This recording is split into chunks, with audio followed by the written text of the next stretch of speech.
Hello dear students, welcome to my channel computer पढ़ाई। तो हमारी इस सीरीज़ को आगे बढ़ाते हुए हमने लास्ट वीडियो में पढ़ा था प्रिंसिपल ऑफ डुअलिटी। तो प्रिंसिपल ऑफ डुअलिटी पे अगर आपको क्वेश्चन आता है तो उसके लिए मैंने दो छोटे छोटे पॉइंट्स आपको बता रही हूँ मैं इसी वीडियो में, कि अगर आपको क्वेश्चन आ जाता है कि हमें क्यों ज़रूरत है या फिर डुअलिटी प्रिंसिपल ऑफ डुअलिटी को यूज़ करना क्यों इंपॉर्टेंट है, तो आप लिख सकते हो it is use to simplify Boolean expression, पहला पॉइंट। और दूसरा पॉइंट है it allows conversion between positive logic to negative logic या नेगेटिव टू पॉजिटिव। ठीक है, तो ये हमारे 2 पॉइंट्स हैं प्रिंसिपल ऑफ डुअलिटी में। तो आज का जो हमारा मेन टॉपिक है वो है बूलियन एक्सप्रेशन मिनिमाइजेशन। तो देखिए बेटा, बूलियन एक्सप्रेशन मिनिमाइजेशन का मतलब क्या है और हमें ये क्यों करना पड़ता है? क्योंकि हम क्या करते हैं, जो भी हमने बूलियन एक्सप्रेशन लिया है ना, हम उसको सर्किट के अंदर कन्वर्ट करते हैं और सर्किट के अंदर कन्वर्ट करने के लिए हमें गेट्स की ज़रूरत पड़ती है। तो अगर मान लो मैंने ये सिंपल एक्सप्रेशन ले लिया, ठीक है, तो अगर हम इसके अंदर काउंट करने लगे तो मुझे कितने नॉट गेट चाहिए, कितने एंड गेट चाहिए, कितने और गेट चाहिए। तो हम काउंट करते हैं एक बार पहले इसी एक्सप्रेशन के अंदर। तो यहाँ पर देखो एक्स बार, वाई बार, एक्स बार और वाई बार, तो हमारे पास कितने हैं? 4 तो मुझे नॉट गेट चाहिए इसमें। ठीक है, उसके बाद मुझे X dot Y dot Z, इसमें मेरे पास 2 एंड गेट हो गए, इसके अंदर भी मेरे पास 2 एंड गेट हो गए और इसके अंदर 1 एंड गेट हो गया, तो मेरे पास 5 एंड गेट हो गए। और उसके बाद इनको हमें ऐड करना है तो प्लस और प्लस, तो मेरे पास 2 जो है वो और गेट हो गए। ठीक है, तो टोटल हमारे पास कितने गेट्स हो गए? 4 नॉट गेट्स हो गए, 5 एंड गेट्स हो गए और 2 और गेट्स हो गए। तो आप देखिए हमारा जो हार्डवेयर का कॉस्ट है वो कितना ज़्यादा इंक्रीज़ हो गया। तो इस प्रॉब्लम को सॉल्व करने के लिए हम क्या करते हैं, किसी भी बूलियन एक्सप्रेशन को मिनिमाइज करते हैं। तो मिनिमाइज करने के बाद आपके पास जो मिनिमाइज एक्सप्रेशन आया वो आया है एक्स बार जेड प्लस एक्स वाई बार। तो अब देखो यहाँ पे एक्स बार और वाई बार मतलब हमें 2 ही नॉट गेट चाहिए, 1 ही और गेट चाहिए और 2 एंड गेट चाहिए। तो अब देखो मिनिमाइज एक्सप्रेशन के अंदर हमारे जो गेट्स हैं वो क्या हो गए हैं? रिड्यूस हो गए हैं। ठीक है, तो अब बूलियन एक्सप्रेशन मिनिमाइजेशन की हम थोड़ी सी डेफिनेशन कर लेते हैं कि अगर आपको आ जाए तो Boolean function minimization are used to represent logical expressions in terms of SOP को हम बोलते हैं सम ऑफ प्रोडक्ट्स।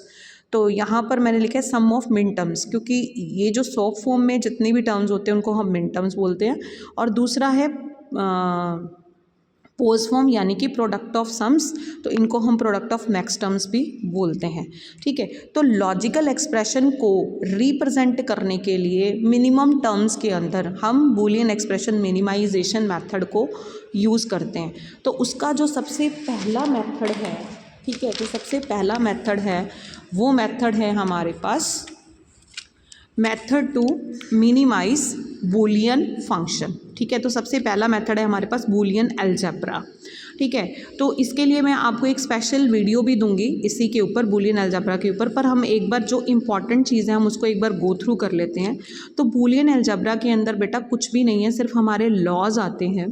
तो सबसे पहला लॉ है हमारा आइडेंटिटी लॉ, जो होता है A.1। आइडेंटिटी मतलब सेम चीज़ आ जाए, लेकिन सेम कैसे आए? या तो हम उसमें एंड गेट यूज़ करें या फिर और गेट यूज़ करें।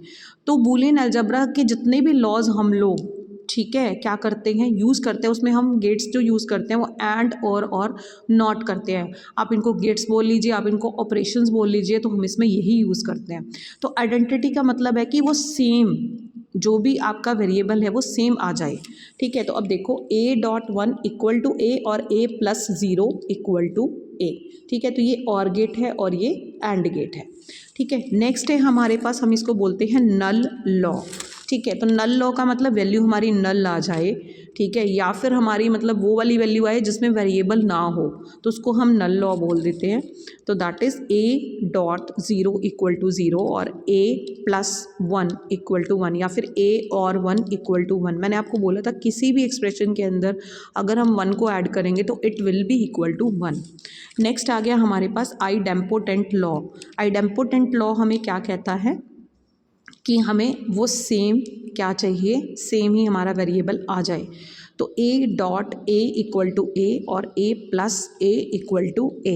अब आप बोलोगे कि मैम आइडेंटिटी और आइडेम्पोटेंट में फ़र्क क्या हुआ। देखो आइडेंटिटी में आपने 1 और 0 लिया है, लेकिन आइडेम्पोटेंट लॉ में आपने अकेला ए ही लिया है। बस आपको यही डिफरेंस याद करना है, आंसर दोनों का ए ही आएगा। नेक्स्ट आ गया हमारे पास कॉम्प्लीमेंट लॉ। कॉम्प्लीमेंट लॉ आपको क्या कहता है, A dot A bar equal to 0 होता है और A plus A bar equal to 1 होता है। तो हम बहुत सारी मिनिमाइजेशन एक्सप्रेशन के अंदर इन फार्मूलाज का यूज़ करते हैं। नेक्स्ट आ गया हमारे पास डोमिनेशन लॉ। ये होता है ए डॉट 0 इक्वल टू 0 और ए प्लस 1 इक्वल टू 1।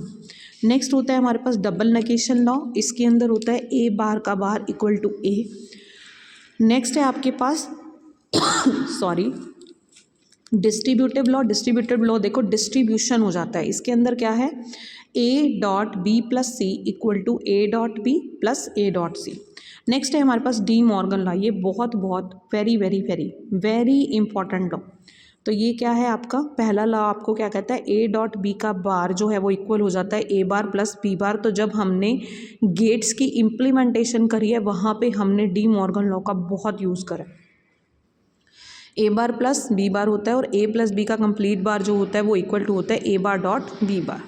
ठीक है, नेक्स्ट है हमारे पास एब्जॉर्प्शन लॉ। ये भी बहुत इंपॉर्टेंट लॉ है। A dot A plus B, इसमें क्या हो गया, एब्जॉर्ब हो गया। क्या एब्जॉर्ब हो गया, ए प्लस बी गायब हो गया।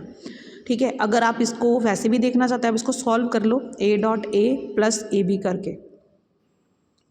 ठीक है, तो ये आपके पास आ जाएगा ए और A plus A dot B है, ये भी आपके पास आएगा ए। तो इसमें आपको जो ए डॉट बी है या फिर ए प्लस बी है वो क्या हो गया, एब्जॉर्ब हो गया। ठीक है, नेक्स्ट है कॉम्प्लीमेंटेशन लॉ। ये सेम ही है जो हमने ऊपर कॉम्प्लीमेंट लॉ पढ़ा था। नेक्स्ट और लास्ट है हमारे पास कंसेंसस थ्योरम। ठीक है, कंसेंसस थ्योरम आपको क्या कहती है। ठीक है, इसको याद कराने के लिए मैं आपको एक फार्मूला बता रही हूँ। फार्मूला ध्यान से आप देखोगे तो आपको समझ आएगा। देखो ये क्या कहता है, यहाँ पे देखो इस एक्सप्रेशन में लिखा है A B plus A bar C. तो ध्यान से देखना, ये ए है और ये ए का कॉम्प्लीमेंट है। दोबारा आपको बता रही हूँ, ये ए है और ए का कॉम्प्लीमेंट है। तो जो ए के साथ है और ए की कॉम्प्लीमेंट के साथ आपको गिवन है, यहाँ पर क्या है बी और यहाँ पर क्या है सी। ठीक है, तो वो आपकी थर्ड टर्म है बी प्लस बी सी। तो वो जो थर्ड टर्म है ना, दैट इज़ आपकी रिडंडेंट टर्म। वो क्या है, आपकी रिडंडेंट है, रिपीट हो रही है। मैं दोबारा से आपको बता रही हूँ, कंसेशन थ्योरम के अंदर क्या होता है, एक वेरिएबल है और एक उसका कॉम्प्लीमेंट है, उसके साथ मल्टीप्लाई हो रहा है सिंगल वेरिएबल और यहाँ पर भी अलग है, और वह उसके साथ यहाँ पर क्या हो रहा है, प्लस हो रहा है। तो हम क्या करेंगे, इस जो रिडंडेंट टर्म है इसको हम क्या कर देंगे, डिलीट कर देंगे, रिमूव कर देंगे। तो हमारे पास बचेगा A B plus A bar C. तो this theorem is known as consensus theorem. तो आई होप आपको ये फर्स्ट जो बूलियन अलजेब्रा का मेथड है वो आपको अच्छे से क्लियर हो गया होगा। और अब जो नेक्स्ट वीडियो हम बनाने वाले हैं ना, वो क्वेश्चन 101% आपके एग्ज़ाम में आने वाला है, जो है के मैप। तो जिस भी बच्चे को के मैप नहीं आता, ठीक है, तो आप बिल्कुल भी चिंता मत कीजिए। नेक्स्ट वीडियो में हम लोग के मैप करने वाले हैं, बिल्कुल स्क्रैच से स्टार्ट करेंगे। हर एक बच्चे को वो चीज़ समझ आएगी, आई प्रॉमिस दैट। तो thank you and God bless you all. तो इसी तरीके से चैनल के साथ बने रहिए, और अगर आपको समझ आ रहा है तो वीडियो को लाइक ज़रूर कीजिए। Thank you and God bless you all.